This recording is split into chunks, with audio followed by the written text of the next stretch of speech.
Hey, good afternoon everyone, TractorMan44 here. Hey, you know what we're going to be working on today? This is this new MX5400 Kubota, and it's got that LA1065 loader on it. When this tractor was brand new, it developed a little bit of a leak right down here on this bottom fitting.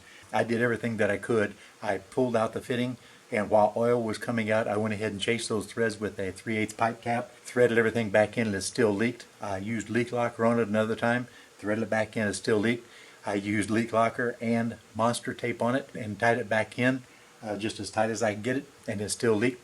So I talked to the people at Kubota, and they said, well, you know, just go ahead and bring it in. I said, well, I'd rather not bring it in. It looks like it's just a simple plate that comes off, and so they agreed to order the replacement parts for me. So I just went down to Kubota today and picked up my parts and pieces. And so what you have here is a hydraulic plate right here and a set of O-rings. Now I was lucky enough to have some plugs and some plugs and caps and everything, you know, to seal everything up while I was gone. And of course I had everything covered up with a rag and everything. This is a replacement component that I got. And when I took the old one out here and took it down to the dealership this morning, they of course inspected the back side of it, and you could see an obvious milling issue on the back side that caused this lower port to not be in perfect alignment with the flat surface of this guy right here. And so that was allowing that thing to leak around that O-ring. Now this here, I pulled these plugs out, and there's the 3 O-rings that go into here, and this is nothing more than an O-ring seal right up against there with these 4 cap screws. These are like a half inch head cap screws, and that's what holds it in place. The O-rings actually seal it. We're going to go ahead and put this back in here, and hopefully we're going to solve that issue. Slide these O-rings right into the machined surface right here. This is a steel plate, by the way. It's not aluminum. It's definitely a machined steel plate. So now what I'm going to do is I'm going to go ahead and chuck this in the vise with a rag to protect it. I'm going to thread in the 3 fittings that goes to here. There will be 2 straights and 1 90 that goes into this right here. First one in is the 90. Of course, it's got to point up at a 45 to line up with that hose. And we're just prepping them with nothing more than just Teflon tape.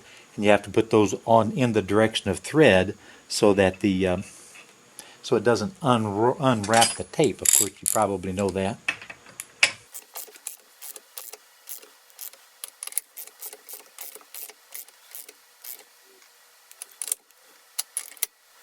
That should be all that's necessary.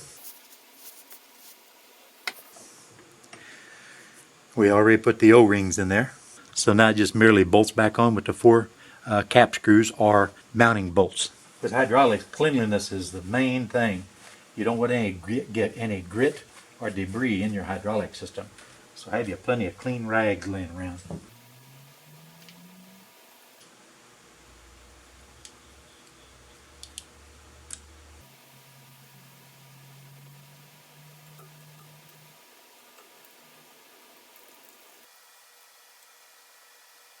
course, you probably should put a drain pan underneath it.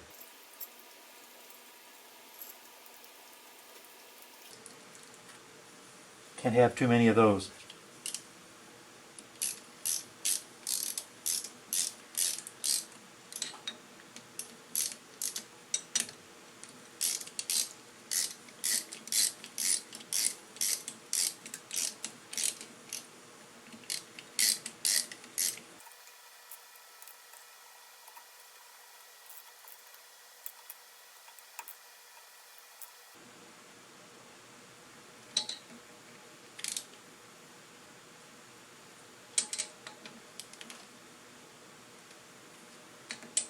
I do not have a torque spec on it, but it's only like a 10mm bolt.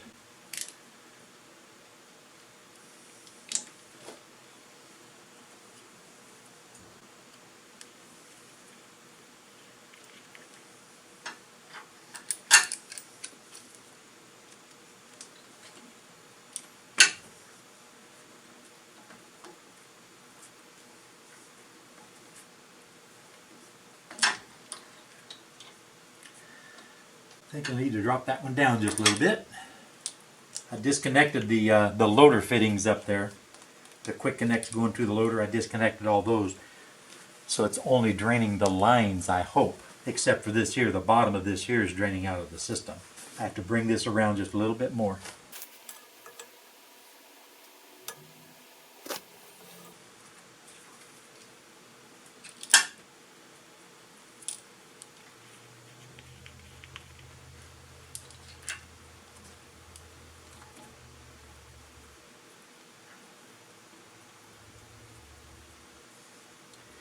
Yeah, I should have put me a drain pan down under here to catch all that oil. But I got a carpet there, so it's collecting it.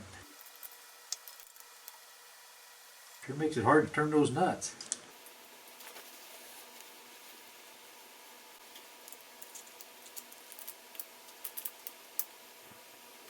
I know you can't see very much in there. I'll get this guy tightened up first.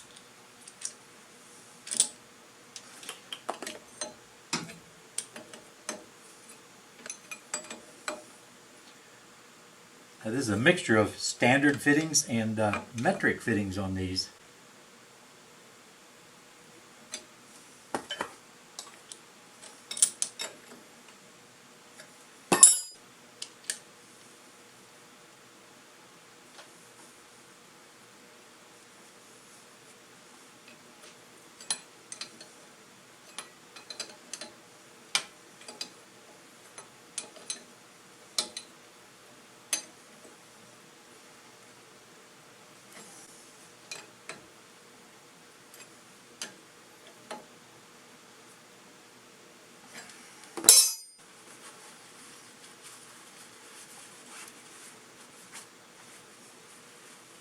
Hopefully, that's all there is to it.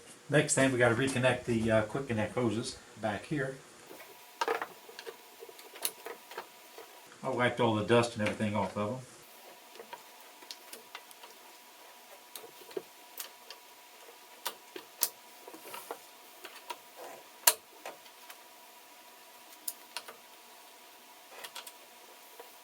Now we get to go back in the back and top off the reservoir. It's got a sight glass back there right alongside the power takeoff shaft, and you just get it to the middle of the sight glass, boom, and you're good to go.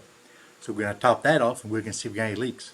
If you look right there in the center of the picture, you'll see the sight glass with the about mid-range level of oil. And the fill plug is right here at the back of the seat, right above the 3-point top link connection. If you only have a funnel to use these 2.5 gallon containers to pour into, it is a little frustrating, but if you're lucky enough to have one of these, this is a 1 gallon container here. I have them in a quart, 2 quart, and 1 gallon. And of course, it's a flexible spout, and you can just go ahead and put 3 quarts or so in this 1 gallon container at a time, or you can be a little careful. You can go ahead and use the full gallon, but 3 quarts at a time, you snake it right underneath those brackets and just dump just like that, just easy as can be. No muss, no fuss, no funnels to tip over or anything like that. These are really cool. I've dumped literally hundreds of gallons in the old farm tractors with this one here over the years. They're really, really handy to have. Okay, if it's going to leak, we're going to find out in just a few minutes. Everything's topped off, everything's reconnected, everything is secure.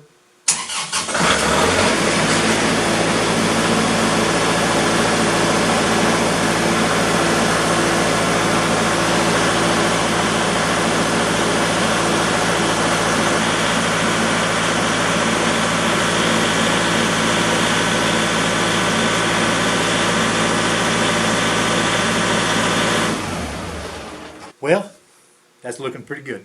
Not a dribble, not a drop, nothing. Absolute nothing, nothing wrong. I think it's going to be okay. However, tomorrow I'll get out here and I'll get a couple of bars on it, moving some logs around or whatever, put a little pressure on it, and we'll go ahead and double check. But the way that machine surface on this guy is literally perfectly flat, and when you looked at the back side of the other one, there was definitely 2 passes with the milling machine, and there was something that just had that thing just cocked off just a little bit on that second pass. And that was enough to get that thing to not seat perfectly flush up against the 2 machined surfaces, and it was just blowing by that doggone O-ring just that quick and easy. Ain't that crazy? But at any rate, things like that happen all the time, and that's about all there is to this one here. And if I do have a problem, I guess I'll cover it in another video. But for now, this is Tractor Man 44, and I'm out of here, guys.